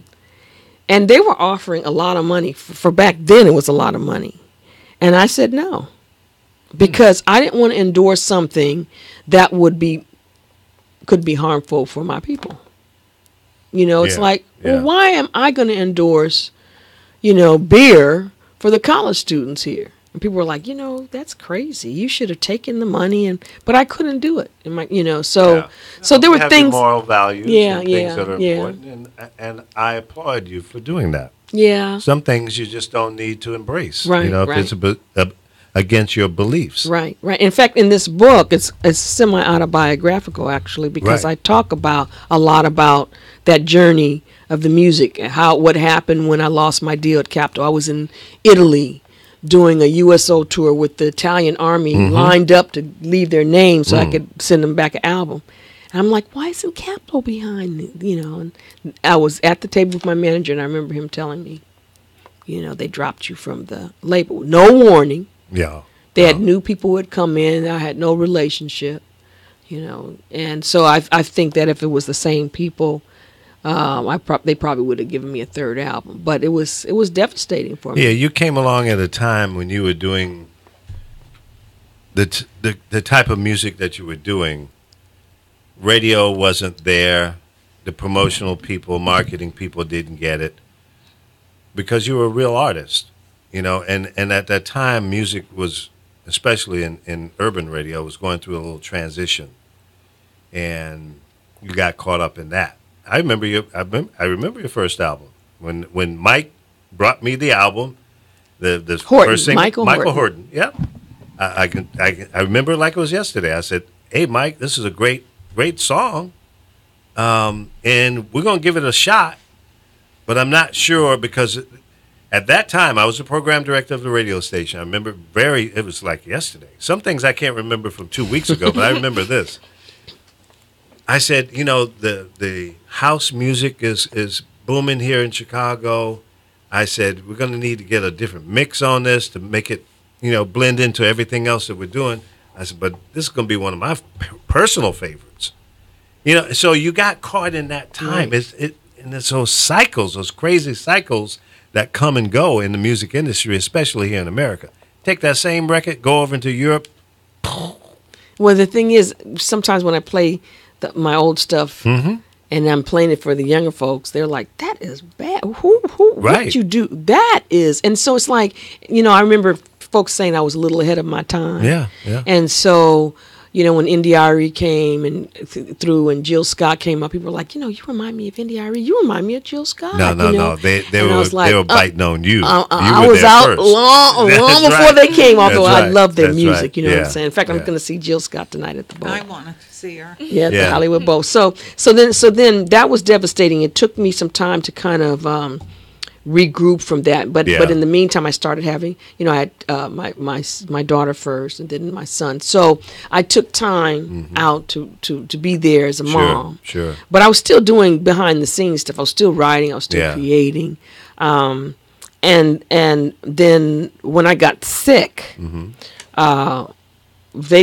was like I had an infection in my bloodstream. You know, it's like, where did this come from? Nobody knew where it came from. Right. And, you know, I didn't know how serious it was until after I got out of the hospital, and people were like, you know, you almost died. And, you know, so when that kind of thing happens, you just, you know, that mortality just flashes in front of you. And I just felt like there's so much more that I want to do and, you know, to accomplish. And I just threw myself more into the stuff that I was doing. And you know, even with the children stuff, you know, and even this event, I want everything that I do to somehow be a part of touching the kids from 0 to 5 and older.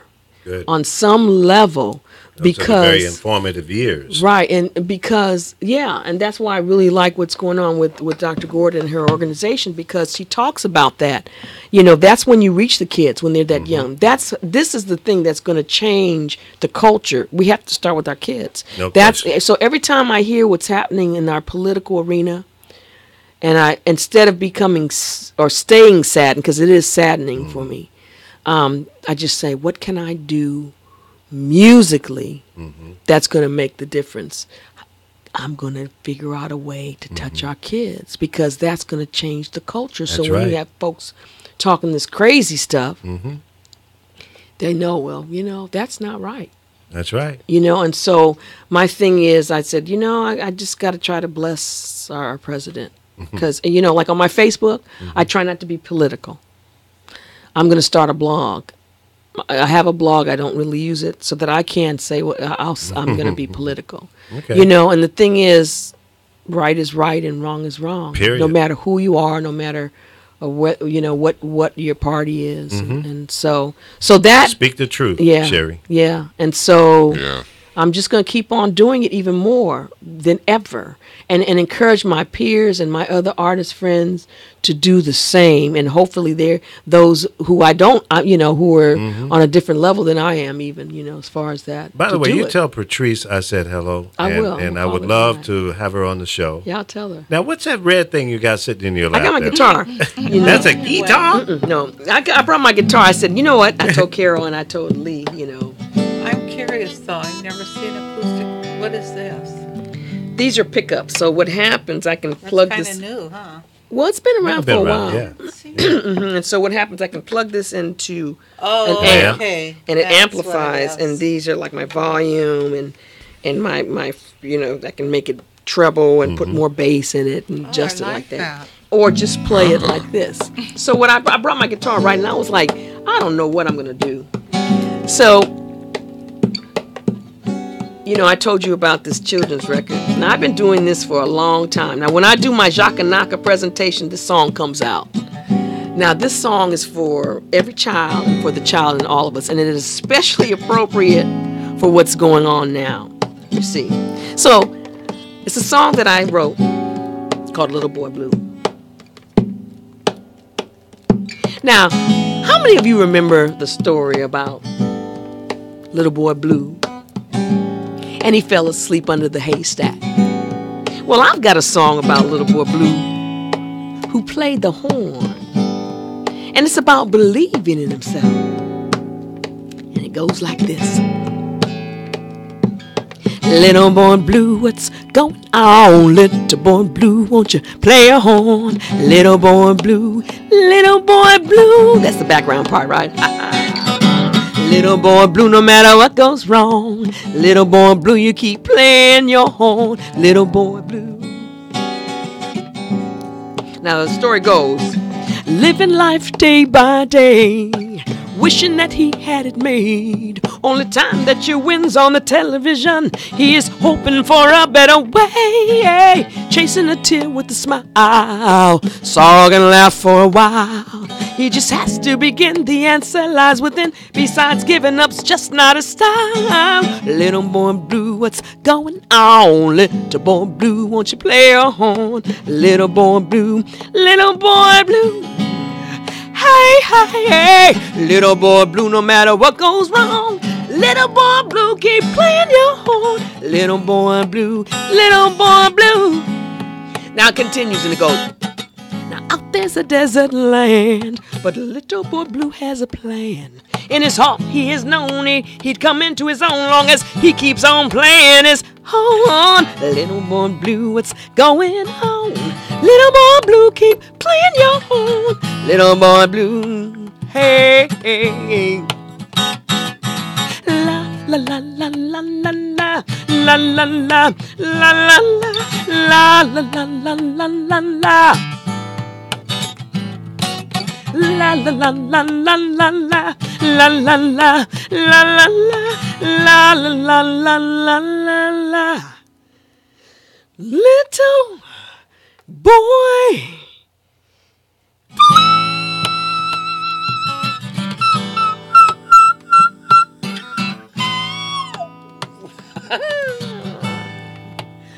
Little boy blue. Wow. Wow. Yeah, you just brought back some fond memories. Yeah. Thank you, thank you. I think Minnie just walked in the room. Oh my God. Yeah, no, thank you, man. Yeah, right. Thank Wow, that was beautiful. Man, Thank I'm you. bald now, but I'm remember I had my afro back in the day. I'm saying that, you know.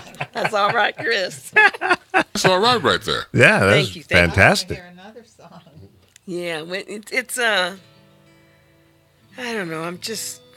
I love this guitar. I taught myself how to play when I was. You want to hear something real quick? Yeah, absolutely. Okay. This is like a therapy session for us. I'm gonna play the first song I ever wrote. Uh-oh. I was in the Sweet. 6th grade. Okay. Uh-huh. I had only 2 strings on my guitar. 2. String, guitar has 6. Yeah. And they all broke. And, I'm in the 6th grade. I can't Sure. afford to buy new strings. So it's during the summer. Right. I'm out with my really good friends, and they were my neighbors. So we're all the same age. So we were going to be like the next Supremes. Now, for those of you who are too young to know, the Supremes were the girl group that was really yes. happening, right? Diana Right. Ross, Mary Wilson, and Cindy. No, what? Cindy Flo came- Ballard. Flo Ballard. Yes, yeah. yes, Cindy yes. was the second generation. Yes, and so one of them was gonna one of the girls played drums, but she didn't have a drum set. She had a drum pad. So Okay. here we are in the backyard. My guitar with 2 strings, a drum pad. One of us, it was 4 of us, and one of them, we didn't have a tambourine, so she was playing the top of a cookie. You know those round cookie Oh, cans? yeah. She's taking the top off. cookie. Right. And so she's hitting it Wow. right as a tambourine. And then the 4th one has these finger cymbals. Wow. She's going Ting, ting, ting, ting, right? ting. So I'm gonna play it. Just like I remember it sound. Okay. With my 2 strings and everything, okay?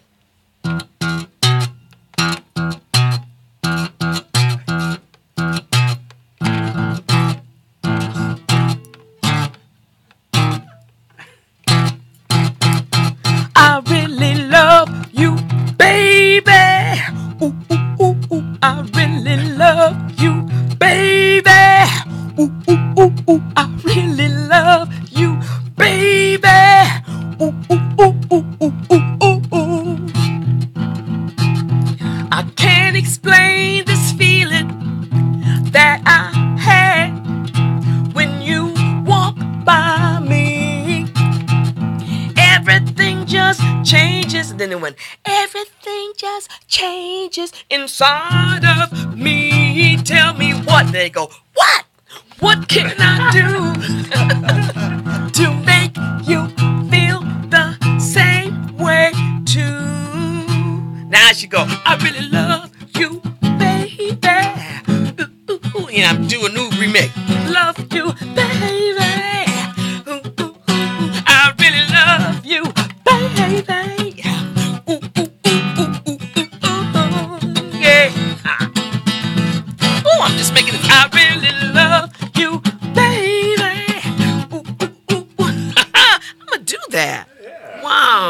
So you know, Yeah, I yeah. to do that. I'm feeling that. And I was in 6th grade, Yeah. so I must have been what, 11?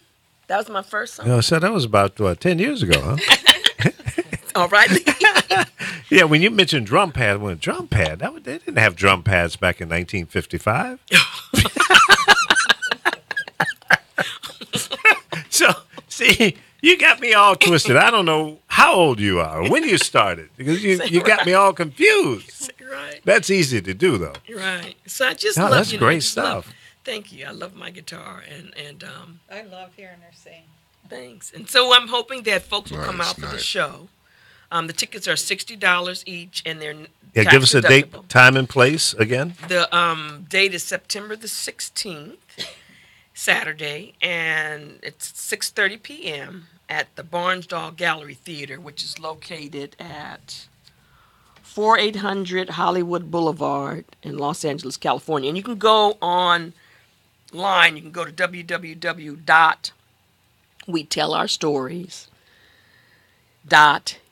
www.wetellourstories.eventbrite.com. That's Excellent. wetellourstories.eventbrite.com, and then you get more information Sure. about the production and about Children and Families Incorporated, and then you can find out, you can purchase your tickets on there. Okay, tell us your personal website so we can My get your personal books and music and all that good stuff. Real Sherry Brown. The real Sherry. That's right. Not and the it's fake not one. but it's real. Real. Real Sherry Real Brown. Sherry Brown. Now spell your name because some people will spell it the old traditional way. Right. So it's SHER, one R, EE. There you Brown. go. And that's Real, REAL, Sherry Brown. Cool.com. .com. And doctor, how can we get in touch with you? Our Pull that website- microphone over there. Don't be scared. Thank you. There you go. Our website is www.childrenandfamilies.com. Excellent. That's Yes. simple. I can remember that one. Let me hear you repeat it. Childrenandfamilies.com. Oh, good.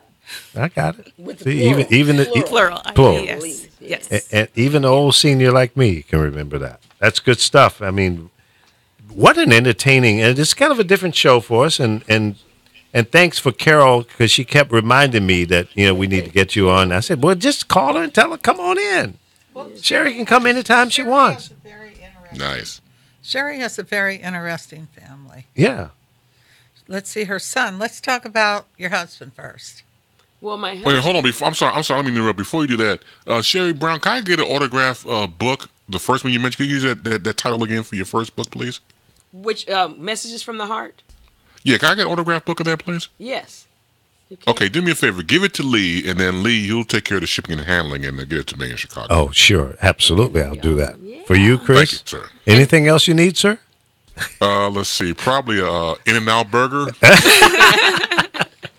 Of course. A double, right? Where are you, Chris? Can That's I right. ask? I'm in Chicago. Oh, Okay. Chicago. See? Chicago. Yep. Yeah, My- he's in the my Bronzeville section Yeah, of my Chicago. first album was #1 in Chicago. Oh, yeah. Oh, cool beans. Yeah. It was #1.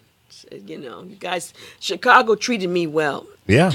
Yeah, I remember that. I remember when Michael Horton brought the product in, and Mike's a great guy. Yeah. He's still in the business. He is? Yeah. I want to say he may be still at Capitol. Really? Wow. I may doubt be it. wrong. Capital changes people every 6 months. Yeah. Because I remember I saw he was in New York one time. And Yeah, he, yeah. He was working out there. That last time I spoke with him, he was based in New York, but I thought he was still working for Capitol. They've, Maybe they've another closed company. New York down, Capital. Oh, did they? Yeah, Okay, they're well all then out maybe here, it's not and there. every time I turn around, because I'm friends with a lot of people, all of a sudden they're not with Capital. Like Dan McCarroll. He was with Capital, and all of a sudden, I think he was with someone else, and then he just left there. And I go, wow, when did he leave there? Well, I'm going to put an APB out for for Gordon. Chris does a show. Michael Horton, rather. Chris, Yes, I do. he does a show. You might want to work out something with him, come in on his show. Yeah, always. Yeah. Anytime. Oh, yeah, absolutely. I do a show with a multiple cast, this multicast program called Cool Out Radio. So once again, here comes the plug that is shameless. That's Go ahead. I don't care. every Sunday evening at 10 p.m. Central on WVON, Talk of Chicago 1690, also on WVON.com and iHeartRadio. So what you can do, I get you information. Sherry Brown. I'll get to my producer and get you on the show if you like. That'd be awesome. I'll give Have my both of information them. to Lee. Yeah, Gordon, I'll shoot both it of them, over yes, to you. and Dr. Gordon. Absolutely. Thank you. Yeah, we're going to keep Dr. Gordon here. Sherry, you can go home to your family, but right. Dr. Gordon, we have a bunch of people here that need your help, including me, okay? So you're going to be our staff psychic, psych doctor, okay? Now, see, Chris, we might have to pay you to help him. So be gentle on the fees. Well, I'll actually be in Chicago next week if he needs a session. Oh, see how things okay. work out? Yeah, Sookie now. Right? That's funny. But yeah, we're going to put out an APB for Michael Horton. Where is Mike? I'm all my Facebook friends. Let's find Michael Horton because we need to get I want to get Mike on the show as well. I haven't talked to Michael in a long time. But yeah. So you Funny might times. want members of her family on the show. Because Yeah. Yeah, 'cause So my- what's your husband doing? Listen to what she's Well, my saying. husband works with a nonprofit agency that goes into schools, does after-school programs. They're drug and gang prevention, and they deal Okay. with self-esteem issues with the kids. So he does that, but he's a deacon in the Catholic Church, so he does a lot of workshops and public speaking. He's a great public speaker. We're going to be married 37 years in November. Wow. And Congratulations. Thank Yeah. you. And he's just always been a supporter of me and my Yeah. music, and has let me do what I do, which is a blessing. And then with him being involved with this book, the children's book, he co-wrote it, but he also is going to be doing a book that's going to be telling, I was mentioning about the men's story called Messages from the Soul. So we started working on that. My daughter is the oldest of my two children. She is a mother and a wife, but she got a degree in dance at the University of Arts in Philly. And she got a degree in dance and choreography. So she writes and she sings and she dances. She's going to be featured in the production also. She's going to be one of the guest artists, but she's pretty phenomenal. And the music that she does is very phenomenal. And I'm not saying it because she's my daughter. She's got a whole concept where she includes the music and the dance, and she's beautiful. And her daughter is my grandbaby. She's 4, so she's actually singing on a couple of the new stuff. There's a song called "It's Time to Get Together." I just released it as a single. Okay. And it's perfect for now too. It's oh my gosh, it's not a children's record, but it's amazing. It's available on iTunes. Called "It's Time to Get Together." My son, he just turned, I think, 28 now. He got a degree at the University of Michigan in aerospace engineering. And rocket science. Yeah, and he actually was a gymnast. He was on the gymnastics. Very good one. Wow. The gymnastics team there at the university. And while he was there, they got he was an NCAA champion twice and the Big Ten champion twice. Wow. What's his name? His name is Douglas Revels Johnson Jr., but we call him Revels. Revel. Right. Of course. So when he graduated, he used to call and he said, "Mom," because he had interned for NASA, paid internship 3 summers in a row. Wow. When he graduated, he says, "Mom, I want to go out. I want to try for the Olympics in gymnastics." I'm like, "What?" He says, "Well, this is the time." So we, my husband and I, Doug and I, supported him. Go for it, So he actually, the last Olympics, he made it to the top 50 in the United States. Excellent. And he just missed the mark of making the Olympic trials. So, but he started a company called 4 Rings. And it's a combination they deal with health, fitness, entertainment, and community. Wow. And it's such a great concept. Yeah, it is. And they all these young people coming together and networking, and him bringing them together and doing like podcast, and he's just doing this whole thing. And even my daughter started a company called Cocoa Cakes, and and she's working with children and adults with fitness, and a combination of dance moves and yoga and Pilates and What an active family. Yeah. So I remember when Dougie first started gymnastics. Cause my son did it with him. Yeah. Is that when we first met? I met you from dance. Yeah. We were dance moms, remember? Yeah, We're the original dance moms. Oh. Yeah. We really are. We were more interesting than what's out there right now. I'm sure. And so that's how we became friends, you know? Yeah. And then her husband used to bring Rebby. I always called him Dougie because he used to wear glasses. Uh-huh. Right, thick glasses. Yeah, thick ones. And he was always there with them. Uh-huh. Yeah. And then my son quit after a while because he fell from, remember the rope on top when they were climbing? He fell from that. Oh, boy. But they caught him.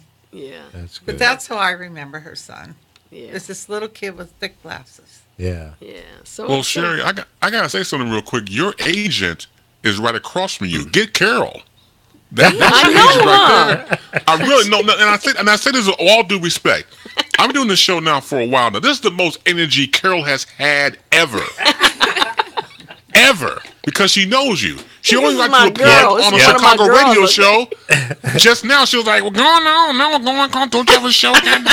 You know, I mean, this is the most energy ever, but she's pro you, and I love that, but You know I didn't know she had it in her.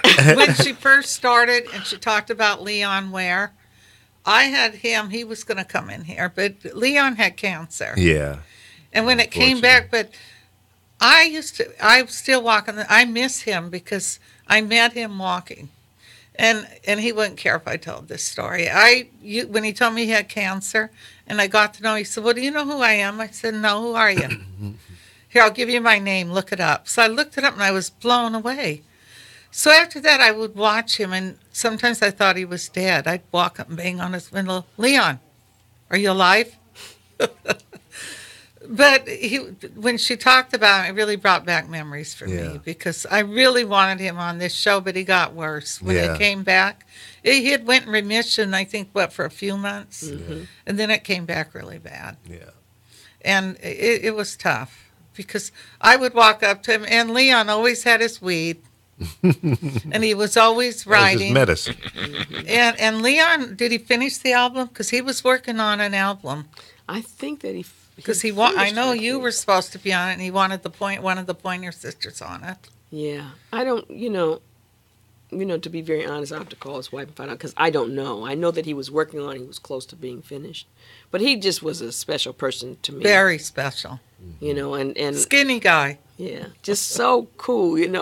He's so always funny. And his conversation. Whoa. Sometimes his conversation would get so deep, it'd be like, we had him over for dinner, he and his wife, and we had a group of folks over, and then, he has this whole thing, what he call himself, I can't remember what it was. But he was this expert on love, and he had like a little show. Doctor. The love, yeah, right. And he'd start talking about things, and it'd be like, here goes Leon, right? Yeah. But I called him the Magic Man. And you know what? You know who else I've just thought about? You made me think about Bernard Eigner. Oh, yeah. The late Bernard Eigner. He passed. I just heard that. Right. I think Did you see told where me. Natalie Cole's son? Yeah. That was sad. Yeah. And Bernard Eigner did a duet with me on my second Capitol album called the song's called Tonight, and I was a fan of his. Everything Must Change, but he did this song called Little Dreamer, and when it came time for me to decide who I wanted to do the duet with me, I thought about him. I said his voice is just awesome, and I called him, and he said sure, and he was so gracious. Yeah, it's a real artist. Sorry. Yeah. You know what I would love to do? I'd like to get you and Patrice to come in and do some. Y'all just do you. Yeah, I'll talk to her and tell her. Yeah, this is Sherry. Now, she's a professor or instructor at one of the local colleges here, right? She's actually. Where is she? Does a part-time. She does a professorship at Berklee School of Music, so she's in and out. She does only a few weeks a year. Okay. But she is the department head of the contemporary music department for the School of Music at USC. Now, does she live here in LA? Yeah. Mm-hmm. Okay. And she's going into her 4th or 5th year, and she's doing that. And the I've talked to some of the students. They love her. Yeah, and what I'm she sure. brings to the program. A But great she still person. does her thing. She's still traveling Travels and doing performs. music direction Yeah. and writing and working on movies and things like Well, when she get one of those breaks, you guys just come in. You call me 24 hours in advance. Say, Yeah, we're coming down. Yeah. And the door will be open. that. Okay, I'm gonna tell her. Really? Though what I like with Sherry is she sings this song. It's on your album. It's like a gospel song. You used to sing it at church. His Eyes on the Sparrow. It wasn't that. It was another one. I think The Light or something. I should wear a crown. She sings gospel. You sing a gospel song before you go out. She's got the most amazing voice. Oh, totally. That's your agent right there. That's your agent. I know, huh? So this is on in my book. So when you get the book, Chris, the music CD comes with the book of the song. Sweet. So we recorded the songs. All the songs that are dedicated to the women and their stories are recorded. And I can't remember which chapter this is. So this is one of all of the songs are original except for this one, and I do a cover of one of Phoebe Snow's song. Oh, So Phoebe. so this one, the woman who did this, her story is about when she was young and she was sick. She was molested by her dad, and so she tells that story and how the healing happens later on in life. And the chapter's called "I Sing Because I'm Free." And when she did the story, I decided this would be the song that's really great for her and her story. And when I told her what it was, she said, that is my favorite song. And it's just amazing how all these pieces came together without planning it to be that way. So I believe that there are no accidents. So this is an old standard, and I do an arrangement of it. Why should I feel discouraged?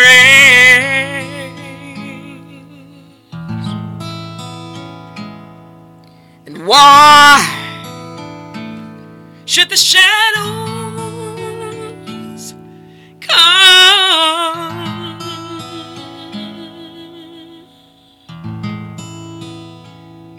Why should my heart be lonely and long for heaven and home? You see, Jesus is my portion, a constant friend is He. His eye is on the sparrow, and I know He watches me. And I sing because I'm happy. And I sing because I'm free.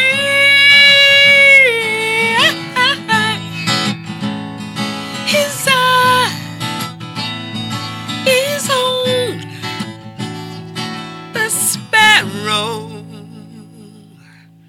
and I know He watches. I said, I know He watches. I said, I know He watches.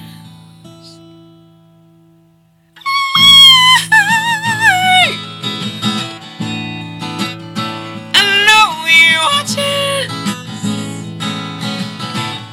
I know He watches over me. Hey, hey, hey. Sherry Brown. Sherry Brown. Ladies and gentlemen. Thank you. Cherie. Cherie. And some say Cherie. Cherie. That is the real Cherie Brown. Thank you so much for being here today. And my pleasure. Dr. Gordon, Pleasure. thank you so much. And please, will you come back?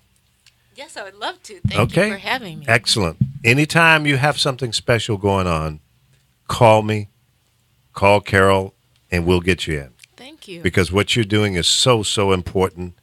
Mental health is a very important thing. It's near and dear to my heart.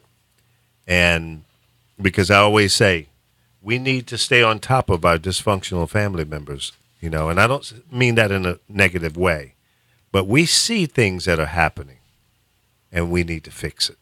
It's up to us. Mom, dad, grandma, brothers, sisters, uncles, aunts. It starts at home with family. Absolutely. Don't ignore it. God bless you and your work. Sherry, thank you so much for taking the time to come down to be on the Lee Michaels and Carol show. Anytime.